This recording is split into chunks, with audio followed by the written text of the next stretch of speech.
Caros amigos, um bom dia para todos. Bom dia. Seja Jesus a paz dos nossos corações hoje e sempre.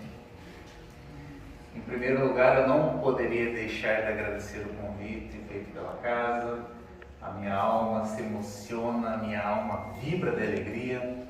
Em que pese é a primeira vez que eu estou retornando à palestra presencial depois desse longo tempo em que ficamos afastados. Agradeço então uma vez mais pela casa, agradeço pela oração, pela música, agradeço a todos vocês que saíram das suas casas, estão aqui nesta bela manhã de domingo, e que nós possamos receber estas mensagens que não são minhas, elas são do mundo espiritual. E eu poderia escolher tantas narrativas para iniciar essa nossa conversa. Existem tantas histórias para serem contadas. E eu selecionei uma narrativa que vem do mundo espiritual exatamente nesta época de Natal. No mundo espiritual, em algum ponto da nossa história, depois do nascimento de Jesus e antes da vinda da doutrina espírita, Jesus chama um apóstolo para uma conversa. Esta narrativa se dá da seguinte forma. Avizinhando-se então o Natal, havia também no céu um rebuliço de alegria e suave. É uma narrativa que está acontecendo no mundo espiritual, na mesma época que estamos testemunhando agora. Os anjos acendiam estrelas nos cômoros de neblinas douradas. Cômoros é uma pequena elevação. Anjos acendiam estrelas nos cômoros de neblinas douradas e vibravam no ar as harmonias misteriosas que encheram um dia de encantadora suavidade a noite de Belém. No dia em que Jesus nasceu, havia misteriosas harmonias. E no mundo espiritual, quando chegam esses dias, também vibram estas misteriosas harmonias. Os pastores do paraíso. Paraíso tem pastor? Eu achava que quando eu desencarnasse, não haveria mais pastores, trabalho rural, trabalho simples e edificante. Ler do engano do encarnado e ignorante. Os pastores do paraíso cantavam enquanto as harpas divinas tangiam suas cordas sob o esforço caridoso dos zéfiros da imensidade. Zéfiros é um vento brando e agradável. Enquanto então as harpas divinas tangiam essas cordas, tais quais as do violino que ouvimos agora nesta manhã, sob o esforço caricioso dos zéfiros da imensidade, o Senhor chamou o discípulo bem-amado ao seu trono de jasmins matizado de estrelas. Onde está Jesus nesse momento? Depois que ele desencarnou, depois de tantos séculos, onde está Jesus? Jesus está num trono de jasmins matizado de estrelas. E aqui a nossa imaginação se amplia. Chamou o discípulo bem-amado. Quem é o discípulo bem-amado? Eu não vou contar. Eu vou deixar vocês curiosos. Mas já é a primeira dica. Nesta época de Natal, Jesus chamou o discípulo bem-amado. O vidente de Patmos, que é a segunda dica, o vidente de Patmos não trazia o estigma da decrepitude, do cansaço, da velhice, como nos últimos dias entre os Hespóridas. Hespóridas é um arquipélago no mar Egeu. Ele terminou a sua vida em Patmos, ficou isolado lá.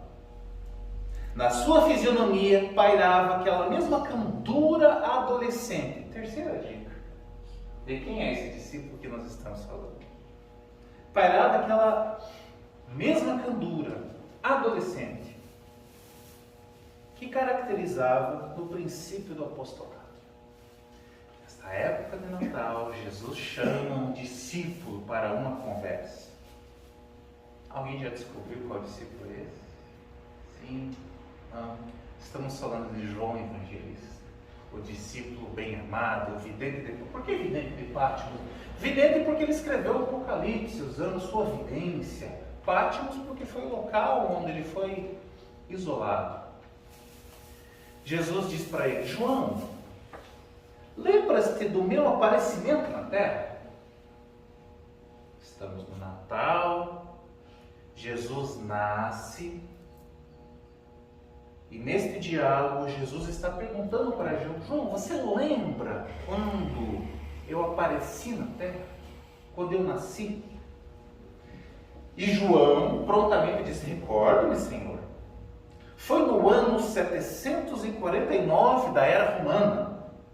Apesar da arbitrariedade do Frei Dionísio, que calculando no século VI da era cristã, colocou erradamente o vosso natalício em 754.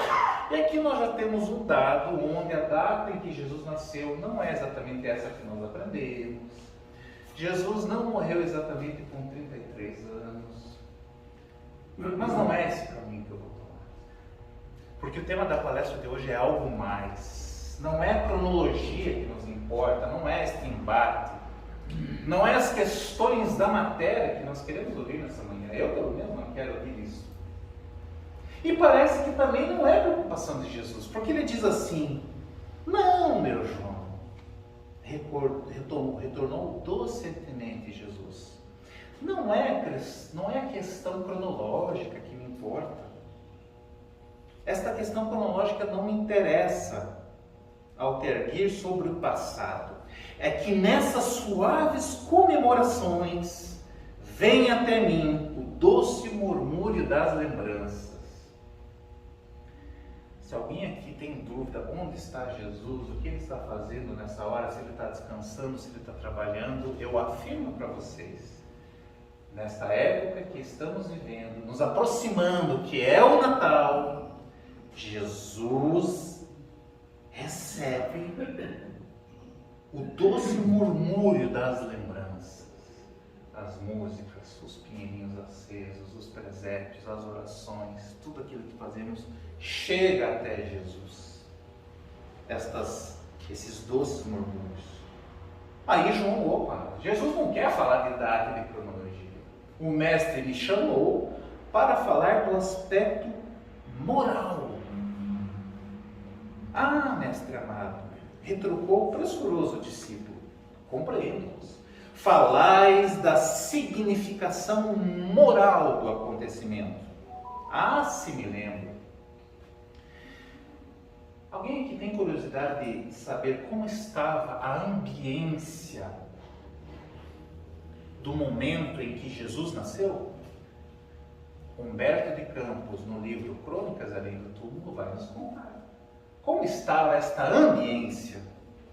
A manjedoura, a estrela guiando os poderosos ao estábulo humilde, os cânticos harmoniosos dos pastores, esses são os pastores encarnados daquela época, a alegria ressoante dos inocentes, afigurando-se-nos que os animais vos compreendiam mais que os homens. Isso aqui doeu para mim. Isso aqui me doeu. Os animais vos compreendiam mais que os homens, aos quais ofertáveis a lição da humildade como tesouro da fé e da esperança. E me ocorre aqui como as coisas se encaixaram, né? Isso que nós preparamos para hoje. O tesouro da fé e da esperança. Naquela noite divina, todas as potências angélicas do paraíso.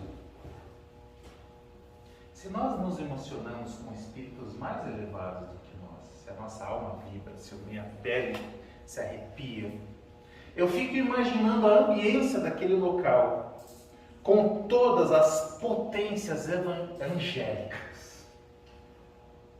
A terra devia estar tremendo naquela época, naquele instante. uma promessa de paz desabrochava para todas as coisas com o vosso aparecimento no mundo. Promessa de paz, mas eu estou tão tranquilo. Eu tenho meu emprego, eu vou trabalhar, eu volto, não falta comida na minha casa, eu tenho um centro de... Cadê? Eu não preciso disso aqui. Opa, cuidado. Há 2000 anos atrás, o povo hebreu era massacrado por vários povos, por último pelo Império Romano. Imagina um outro país entrando aqui nesse centro espírita, dizendo o que nós temos que fazer, que as cadeiras não têm que ficar assim, que nós temos que pagar impostos. E se abrir a boca, morre. Nós não conseguimos imaginar como era sofrido naquela época. O nascimento de Jesus foi uma promessa de paz que se desabrochava para todas as coisas. Passados 2000 anos, o sofrimento talvez só tenha mudado de faceta. Quantas angústias nós temos, quantos sofrimentos.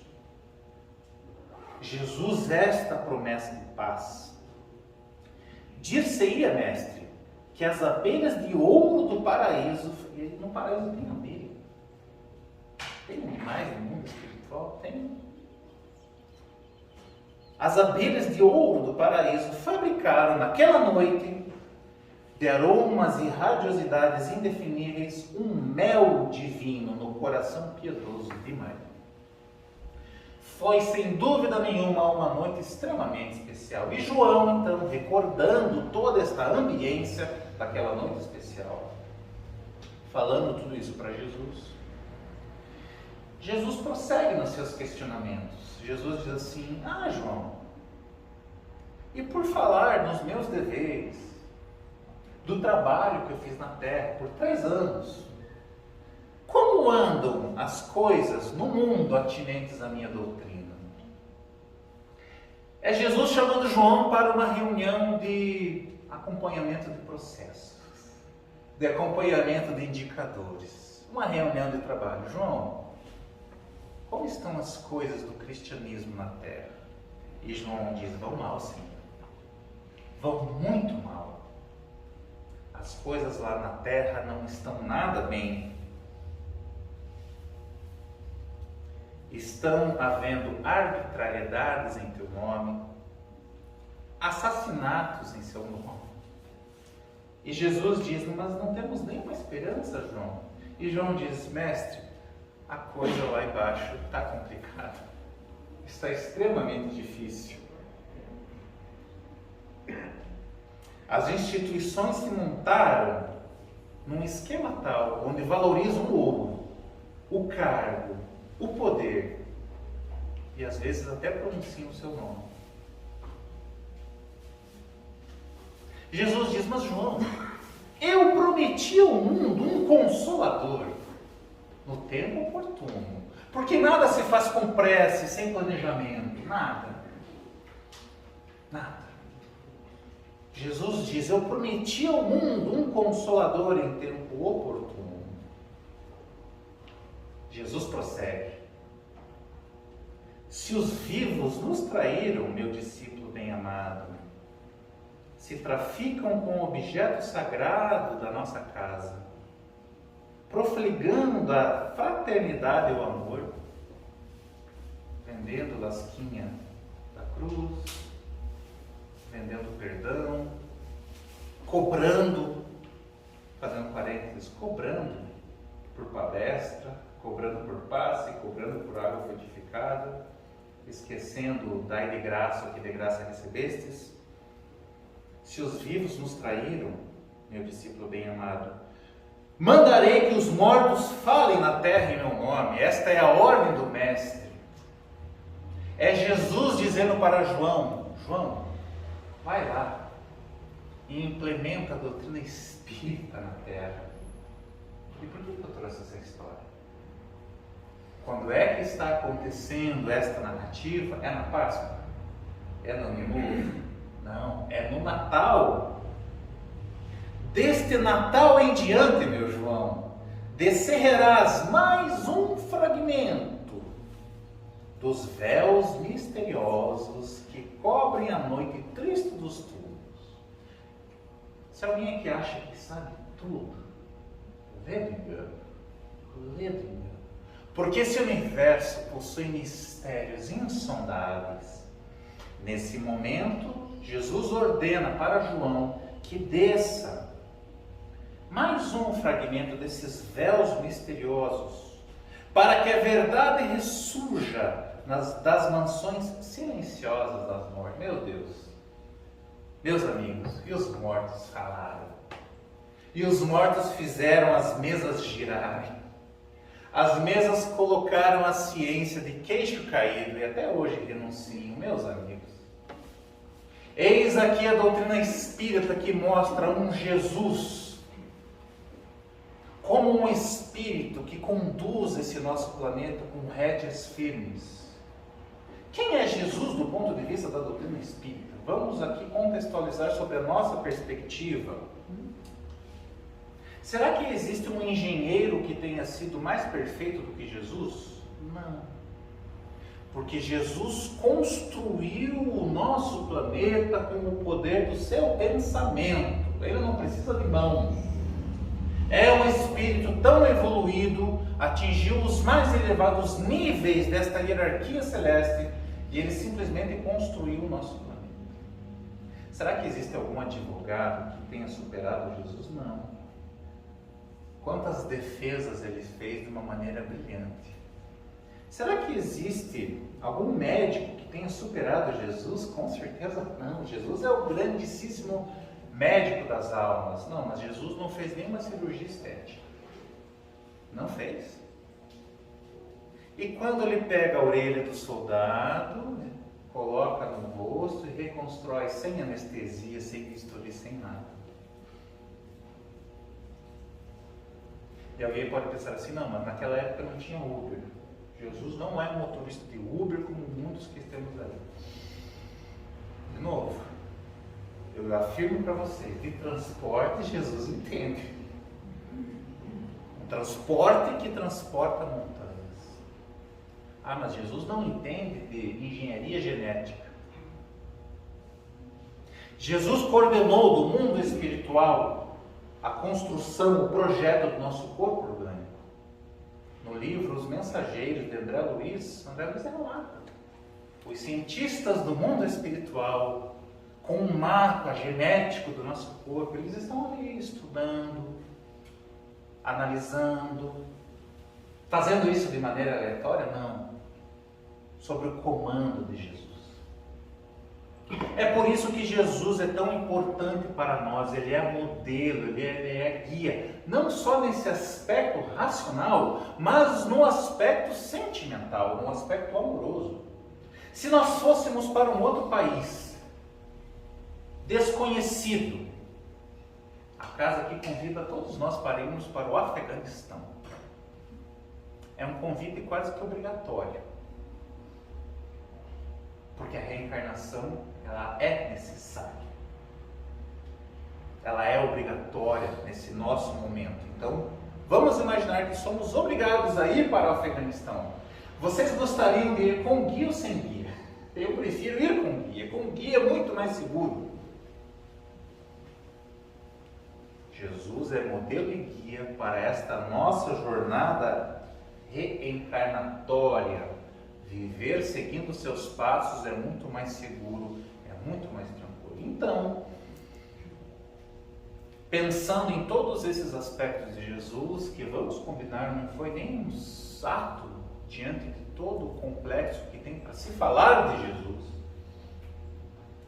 Nessa manhã, nós gostaríamos de fazer alguns agradecimentos com os nossos pensamentos, com o nosso coração voltados para Jesus. E se nós tivéssemos a oportunidade de nos dirigir a Jesus, nós assim falaríamos: Senhor Jesus, diante do Natal que te lembra a glória na manjedoura, e que a manjedoura tem todo um significado muito especial, diante do Natal, que te lembra a glória da manjedoura, nós te agradecemos. Nós gostaríamos de agradecer a música da oração. Música da oração? O que é a oração? Livro dos Espíritos, pergunta 659. Qual o caráter geral da prece? O que é a prece? O que é a oração? A prece é um ato de adoração. Orar a Deus é pensar nele, é aproximar-se dele, é pôr-se em comunicação com ele. Mas Deus não me escuta, escuta. Mas Deus não me ouve, ouve. Não tenhamos dúvidas de que a nossa oração ela é ouvida, sim. Meu irmão, tuas preces mais singelas são ouvidas no espaço ilimitado. E aqui nós rendemos a nossa admiração por Deus.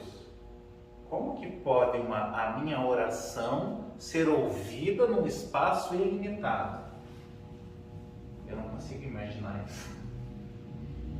A minha oração, o meu pensamento, a minha vibração que emana do meu espírito, esta vibração que repercute pelo universo, que repercute pelo fluido cósmico universal, chega no infinito, chega até Deus. Meu irmão, tuas preces mais singelas são ouvidas no espaço ilimitado. Mas sei que às vezes choras consternado ao silêncio da força que interpelas. Alguém aqui já chorou à noite, quietinho, no travesseiro, sem que ninguém estivesse vendo? Duvido, porque Deus estava vendo. Pelo menos um estava vendo. Pelo menos Deus estava vendo, ouvindo. Volve ao teu templo interno e abandonado. Esse templo tão abandonado pela pressa do dia a dia, pela nossa ansiedade, pela essa quantidade imensa de conteúdos no mundo virtual, que não faz com que nós leamos um livro com calma, frase a frase, com que nós nos atentamos às palestras, aos grupos de estudos com calma. Volvamos ao nosso templo íntimo e abandonado, a mais alta de todas as capelas, e as respostas mais lúcidas e belas hão de trazer-te alegre e deslumbrado. Mas Deus não me ouve, ouve. Ele vai falar no teu templo íntimo. Ouve o teu coração em cada prece. Deus responde em ti mesmo e te esclarece com a força eterna da consolação. Deus responde em ti mesmo e te esclarece. Compreenderás a dor que te domina sob a linguagem pura e peregrina da voz de Deus em luz de redenção. E nesse ano, no ano passado, mais do que nunca, nós necessitamos recorrer à oração. Muitos aqui perderam os que amam pelas portas do Covid. Este que vos fala não fugiu à regra. A oração, então, se faz necessária para que o bálsamo chegue até o nosso coração. A oração, ela é imprescindível.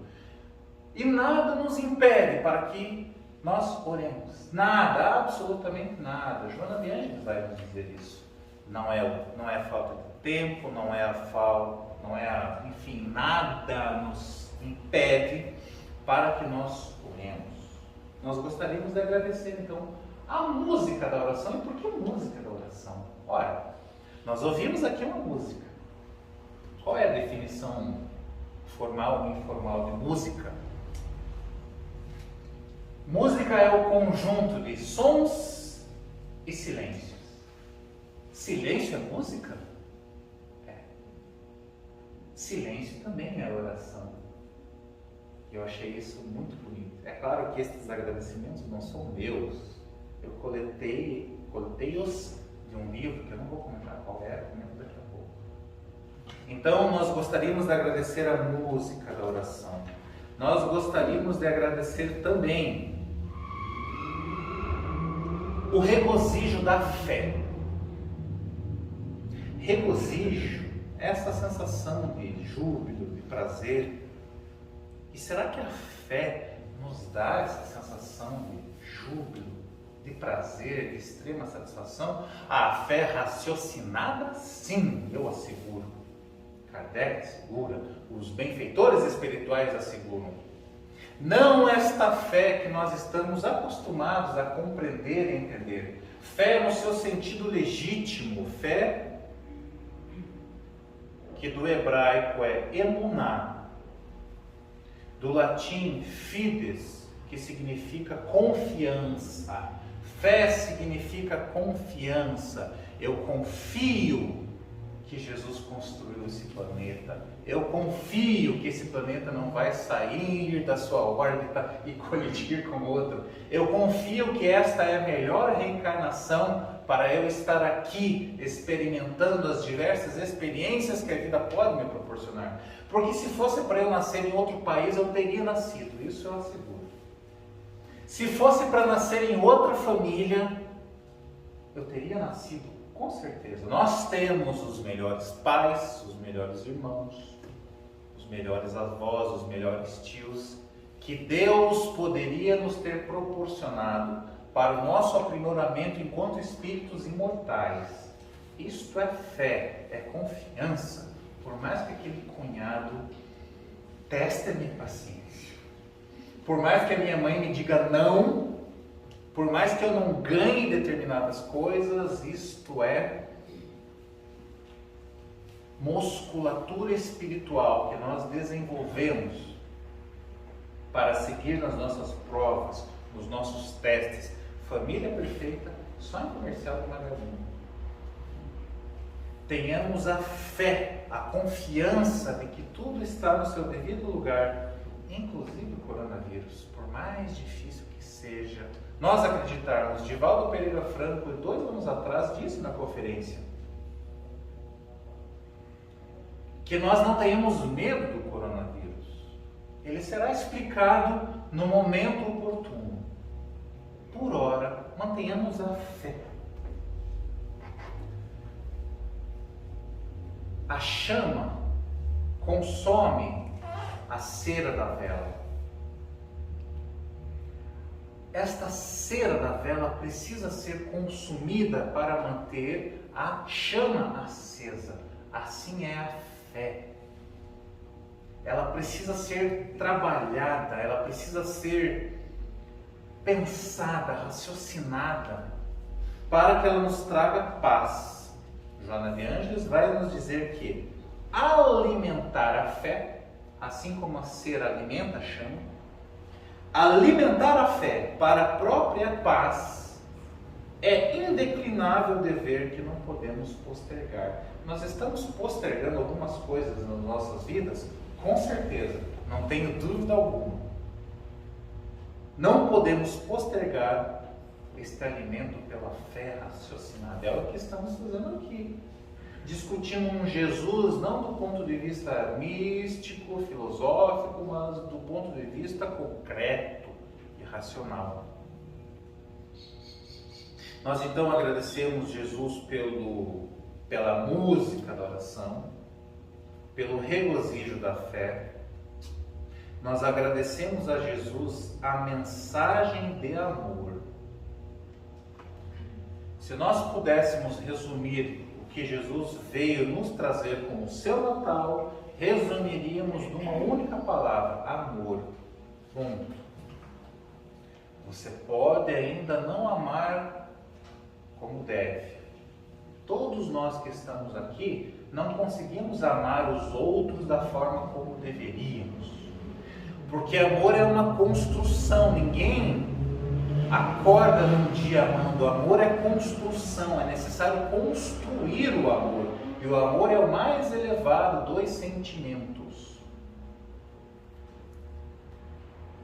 De todas as leis que regem o universo, lei da gravidade, lei da termodinâmica,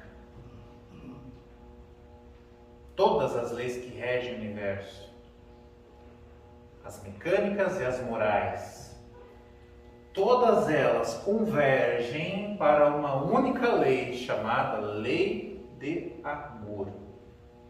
Se nós ainda não amamos, comecemos hoje este exercício de amar. tem uma dica, uma forma para que nós comecemos a amar. Joana de Ângeles vai nos trazer este conselho, esta dica. Ela diz assim: se todavia sentes aridez íntimas, é que Joana de Ângeles ela é educada, ela diz aridez íntima, eu chamaria de ranço, eu chamaria de raiva, de vontade de esganar o outro. Se todavia sentes aridez íntima e sombras carregadas de desencantos, ó céu, ó vida, nada funciona, ninguém me ama, eu sou um abandonado, eu não mereço estar aqui. E aí, cuidado, todos estão sujeitos a sentir essas sombras que obnubilam as aspirações. Se a gente sente esse mal-estar, inicia o exercício do amor. Sentiu-se mal, sentiu rancinho, sentiu raivinha, inicia nesse momento o exercício de amor entre os que sofrem, mediante a gentileza, passando o estágio da amizade. Descobrirás depois a realidade do amor em blandícia de tranquilidade no país do teu espírito. Isso aqui dá tema para uns 4 ou 5 grupos de estudo. Inicia o exercício do teu amor entre os que sofrem. Emmanuel disse para Chico, quando o Chico estava reclamando que as coisas não estavam boas, quando as coisas não estavam a contento, Emmanuel disse: Chico, vamos trabalhar aqui, naquele bairro mais peculiar, naquele bairro de sofredores, naquele bairro onde existe tráfico de drogas, onde existe violência contra a mulher, onde existem adolescentes se prostituindo. Vamos trabalhar ali? Quando você chega num local desse, a tua dor desaparece. A tua dor desaparece. E falo isso com propriedade, porque quando nós andamos pelas ruas, vendo as pessoas que estão dormindo nas calçadas, eu tinha uma tendência de chamá-los de preguiçosos. Vão trabalhar. Eu não vou dar o peixe para você. Vá pescar, meus amigos. Se alguém ainda pensa assim, iniciemos o exercício do amor entre os que sofrem. Para conversar com eles. Você vai chorar pelas histórias. Idosos que são expulsos das casas, pessoas que não resistem ao vício, pessoas que não resistem à drogadição, elas não conseguem. Como é que uma pessoa suja, imunda, com depressão vai conseguir trabalho? Não consegue. A pessoa está na sarjeta. A pessoa não tem mais nada pela frente. Então, para essas, o remédio é urgente. Não é concurso de coaching para ela. Ela precisa de comida, ela precisa de um abraço, ela precisa de um aperto de mão. Essas pessoas, quando nos veem, elas choram. Elas dizem: quanto tempo eu não recebo um olhar? Quanto tempo as pessoas não perguntam o meu nome? Elas choram.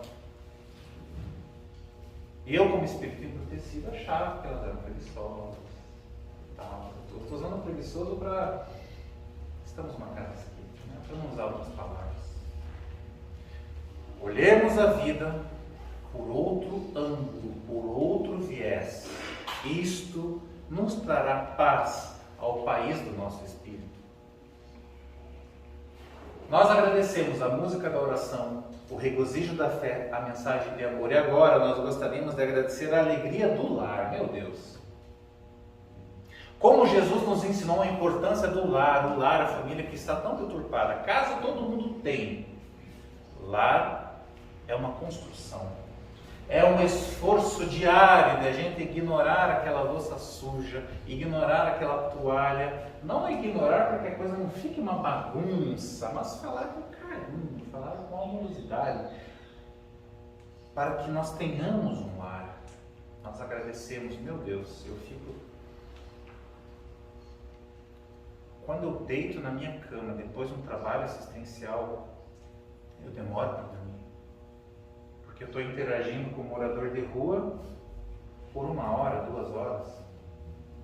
Está chovendo, está frio. E tem pessoas que dizem que ele está lá por opção. Ele está lá por opção, né?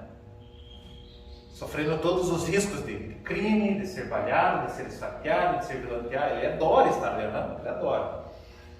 Mas eu estou interagindo por 1 hora, 2 horas. Depois eu volto para o meu lar, para o meu chuveiro quente, para o meu cafezinho quente, para o abraço da minha esposa, para o abraço dos meus pais. Meu Deus, valorizemos o nosso lar, a alegria do lar. Jesus, como nenhum outro, nos ensinou a alegria do lar. Nós gostaríamos de agradecer nesse momento também o apelo à fraternidade. E aqui talvez dou um pouco porque para mim doeu. O apelo à fraternidade. O que é que Joana de Ângeles diz sobre a fraternidade?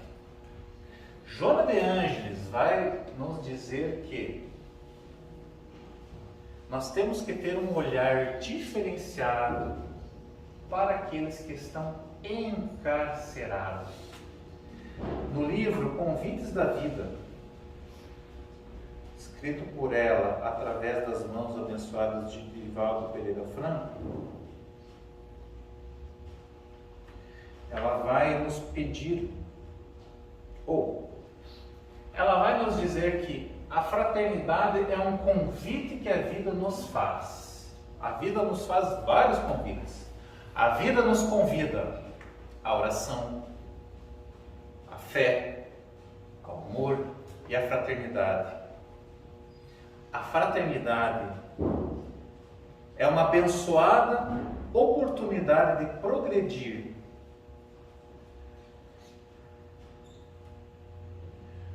Que nós tenhamos este olhar diferenciado para aqueles que estão encarcerados. Olha a frase que ela coloca. Visitá-los constitui dever impostergável. Vocês estão adiando algumas coisas nas suas vidas, assim como eu? Sim. A oração não pode ser postergada, a fé não pode ser postergada. Visitar os encarcerados constitui dever impostergável, mas eles são criminosos, eles que apodreçam na cadeia, não quero vê-los na minha frente. Existem sim aqueles criminosos impenitentes, reincidentes, sem coração, doentes, portanto, psicopatas, infelizes ou obsidiados, atormentados, sem dúvida. Joana de Ângeles não está querendo colocar panos quentes na situação. Ela está dizendo, existem sim esses criminosos, que nós temos repulsa em imaginar como cometeu o crime. Mas outros encarcerados, no entanto, são mães que não suportaram os incessantes maltratos dos companheiros degenerados. Mães encarceradas, irmãos avassalados pelo que consideravam injustiças terríveis e não tiveram energias para superar o momento crítico. Justiça eu faço com minhas próprias mãos? Foi lá, fez justiça e foi preso. São irmãos. Operários espezinhados que não dispunham de forças para vencer a crise. E quantas crises nós observamos durante essa época da pandemia? Patrões ludibriados que tomaram a justiça nas mãos. Jovens viciados por esse ou aquele fator desequilibrante, que agiram atados sob a constrição de drogas ou paixões. Homens e mulheres probos que foram surpreendidos pela infelicidade no momento de fraqueza. Foi aquele pequenino instante de desatenção. Fez uma bobagem, está encarcerado. Quantas crianças também em reformatórios, escolas corretivas, porque não tiveram um pouco de carinho desde cedo somente receberam reproche e desprezo social. Sai daqui, eu estou jantando no batel, aqui, eu não quero essa criança, sai daqui. Aí uma criança cresce, se desenvolve, a vida inteira sendo escorraçada. Nós escorraçamos essas pessoas e depois queremos receber amor. Como é que chama a lei mesmo? Ação e reação. Ok. Faz sentido. O que não faz sentido é nós querermos respostas diferentes para as mesmas atitudes. Se nós quisermos um mundo diferente, nós devemos ter atitudes diferentes dessas que há mais de 2000 anos estamos tendo e cometendo os mesmos erros, os mesmos esquivos. Mas, vejam, não é para a gente ficar pensando no porquê que eles cometeram esse equívoco. Joana de Ângeles vai nos dizer, não precisa ficar julgando, se atormentando, sem dormir. Podes fazer algo, tens muito para dar, especialmente no que diz respeito a valores morais e espirituais. Confraterniza com eles e acende nas suas almas a flama do ideal imortalista, para que encontrem, mesmo aí onde sofrem, mesmo nas celas, um norte que lhes constitua bússola e rota na imensa noite do desespero, que sempre rompe nas celas em que se demoram enjaulados por fora ou encarcerados por dentro. Muito pior do que a prisão física é a prisão da alma.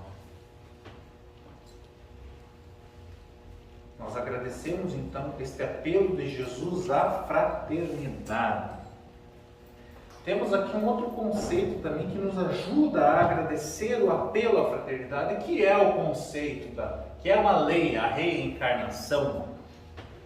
Se nós espíritas já entendemos a reencarnação, se nós espíritas já entendemos todas as suas consequências, não há razão alguma para que nós não sejamos fraternos. Fraternos é esse sentimento de nós nos tratarmos como irmãos.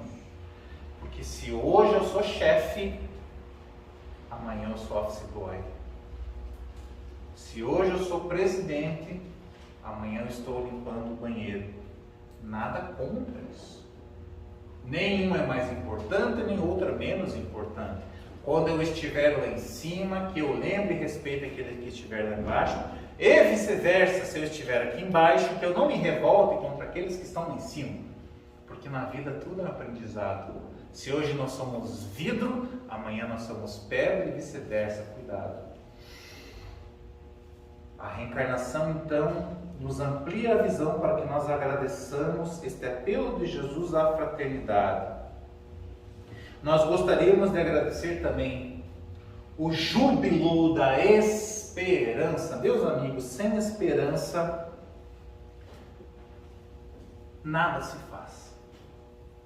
Nada.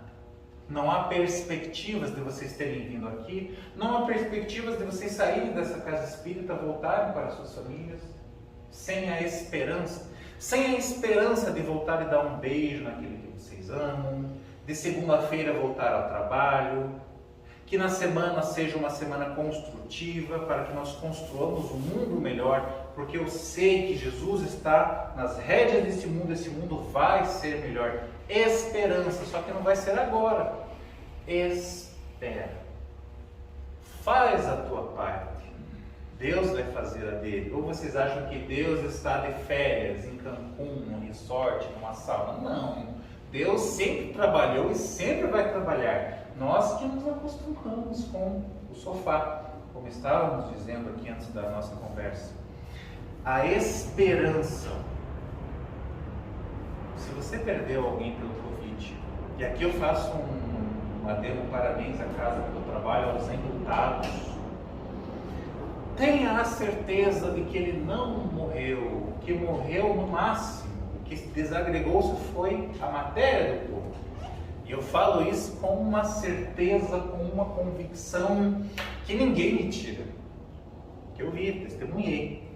A alma é imortal, há uma esperança de nós nos reencontrarmos, aqueles que nos separamos temporariamente pelas portas, por esta lei chamada destruição. Há esperança. O livro dos Espíritos, dividido em 4 partes. A primeira parte vai falar das causas primeiras. A segunda parte vai fazer uma investigação, uma observação sobre o mundo espiritual. Kardec dividiu assim o livro dos Espíritos. Primeiro ele coloca os pilares de como as coisas se constituem, os princípios. Depois ele observa os espíritos, o que eles estão fazendo. Depois ele formula leis, as 10 leis morais. Para quê? Para que nós tenhamos as esperanças e as consolações, que é a 4ª parte do livro dos Espíritos. Maiores detalhes, livro O Céu e o Inferno, obra que eu amo, eu leio pelo menos uma vez por ano. Isso nos ajuda a tirarmos o desespero do nosso coração, o júbilo da esperança. Joana de Ângeles vai nos dizer: mesmo que tudo conspire contra os propósitos abraçados. Você fez plano de subir na carreira, de virar chefe, de ser o tal, de conquistar um amor. Enfim, não importa os propósitos que você tem abraçado. Mesmo que tudo conspire contra, ameaçando planos zelosamente cuidados. E a gente acha que tem controle das coisas. Esse plano aqui é infalível, eu vou estudar tantas horas, eu vou passar no vestibular, eu vou me dedicar na entrevista de emprego, eu vou conseguir, eu vou prosseguir na carreira, eu vou me dedicar mais à oração, ao estudo da doutrina espírita. E quando a gente faz isso parece que tudo está errado, né? É impressionante que a gente se dedica a fazer o evangelho, tem gente que atrapalha. A gente se dedica ao estudo, parece que tudo conspira contra. São testes para que a gente persista. Mesmo que tudo conspire contra, ameaçando esses planos zelosamente cuidados, espera as surpresas que constituem interferência divina. Olha, eu achei bonito isso. Há surpresas que são no fundo uma interferência divina. É claro que a gente não vai ficar acomodado. Mas quando as coisas parecem conspirarem contra, espera, porque pode ser uma interferência divina, modificando paisagens humanas, alterando rumos considerados corretos.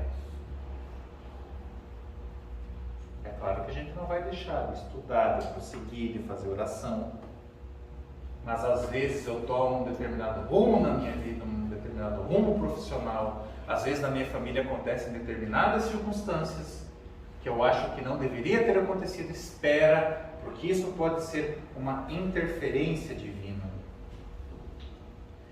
Nós gostaríamos de agradecer também a confiança no bem.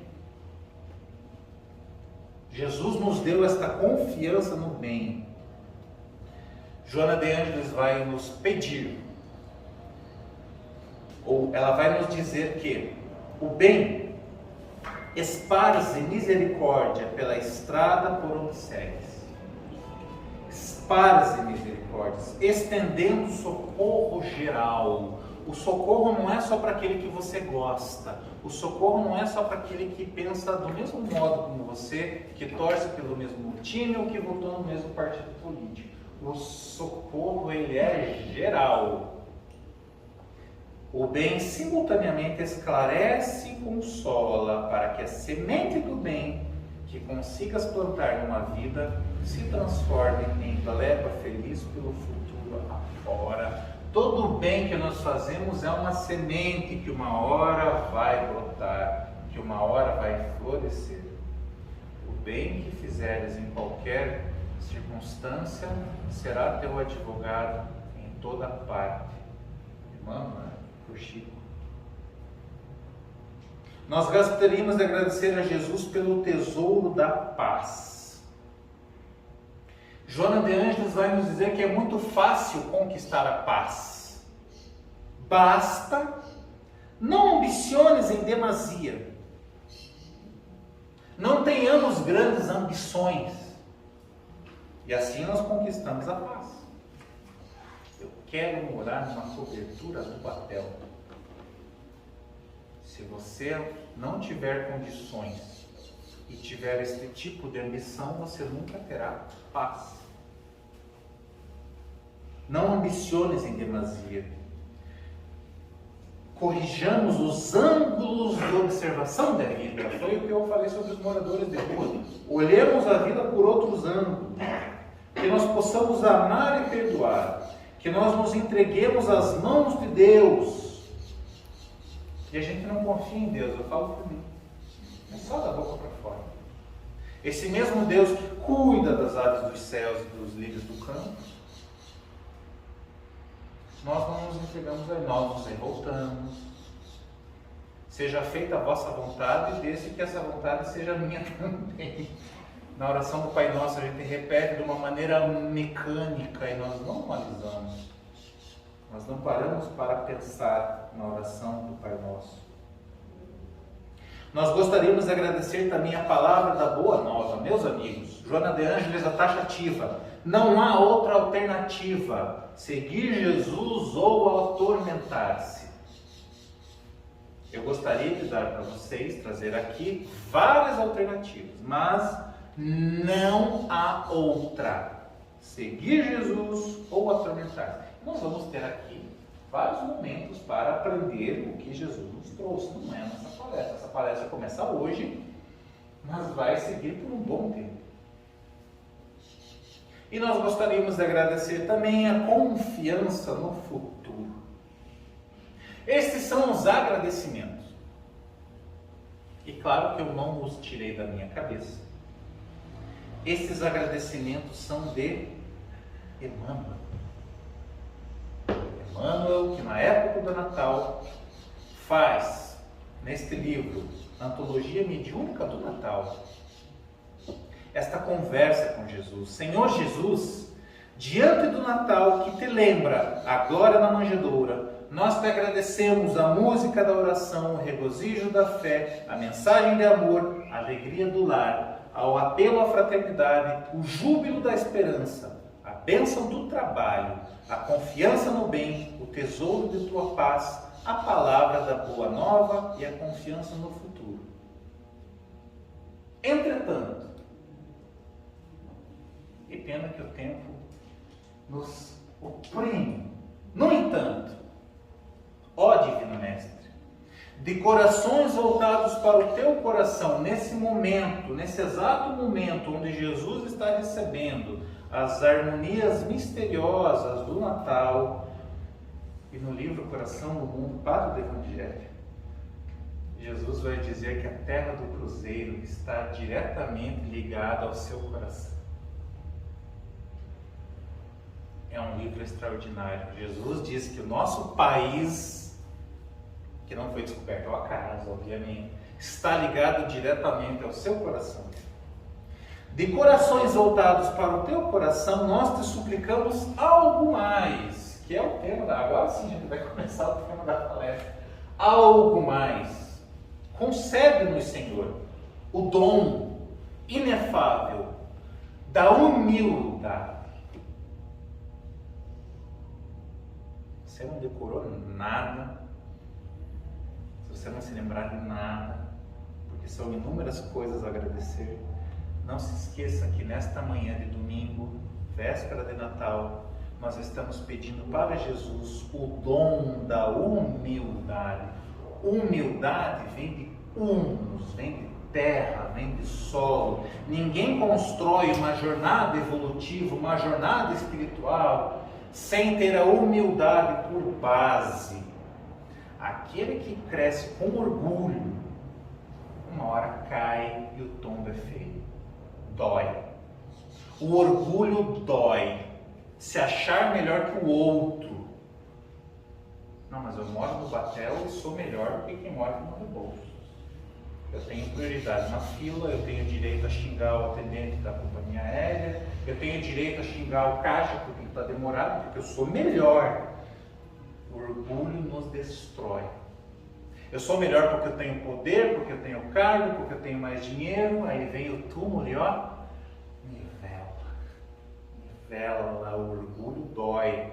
O remédio ao orgulho é a humildade.